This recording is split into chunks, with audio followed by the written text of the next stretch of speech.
Today in reading, students will read pages 79 to 82. Test will be on this Thursday. Today in Phonics and Language, students will complete workbook pages 261 and 262. And so students are continuing learning how to identify adjectives in sentences. Remember that adjectives will ask the question what kind and how many.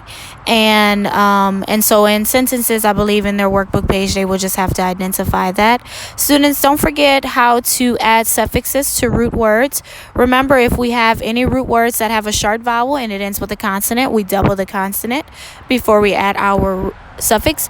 If any of the root words end with the Y, we change the Y into an I before we add our suffix. And if any root word ends with the silent E, we drop the E off before we add our suffix. Parents, this week, students will have an oral phonics test on Wednesday of this week. There is no study guide for it. It's pretty much, it comes from the book. So just make sure that you are completing the pages. Today in math, students are completing workbook pages 131A. It will be a multiplication page and it will also be a workbook page. So students will review how to find points on a coordinate graph. They will review estimating a sum, telling time to the minutes, comparison symbols, and finding the differences of different types of double-digit and triple-digit addition and subtraction facts. Parents, whenever they are dealing with money when adding or subtraction, please make sure that they put their dollar symbol and also the dot that goes between, the dollar amount and the coin amount as well. If you have any questions, please send me a remind message and I will be glad to help. So this week we will continue on learning about prepositions. We will go a little deeper into it on this week. So remember, a preposition is a word that shows the relationship of a noun or pronoun to another word in a sentence. So prepositions are particular words that connect a noun and pronoun to not only each other, but also to other parts of the sentence as well. And so parents, on pages 142 and 143, this is where I'm getting the lesson from on today. So please make sure that students are orally reviewing the preposition definition and that they can tell it to you without looking at it, that they can memorize it as well.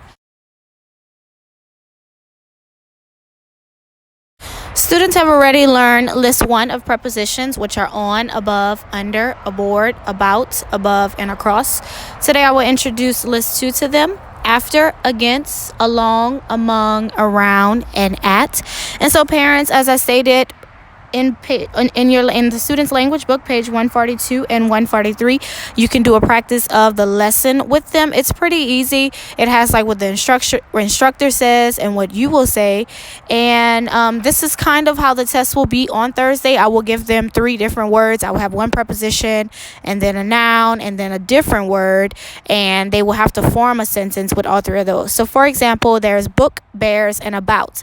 About is our preposition in those 3 words. So a sentence students could make is, the book is about the bears. And so there's other examples in the book that you could practice with students. This week we are on spelling list 26. There are a total of 17 words and 3 vocabulary words. In addition to that, I will have the Greek and Latin words on the next slide. These are this week's Latin words. So first one is tertius, which means third. Then we have quartus, which means fourth. Quintus, which means fifth. Sextus, which means sixth. And septimus, which means seventh. So please make sure when students write their spelling words, they are including their Greek and Latin as well. And you could turn those in with your daily assignment.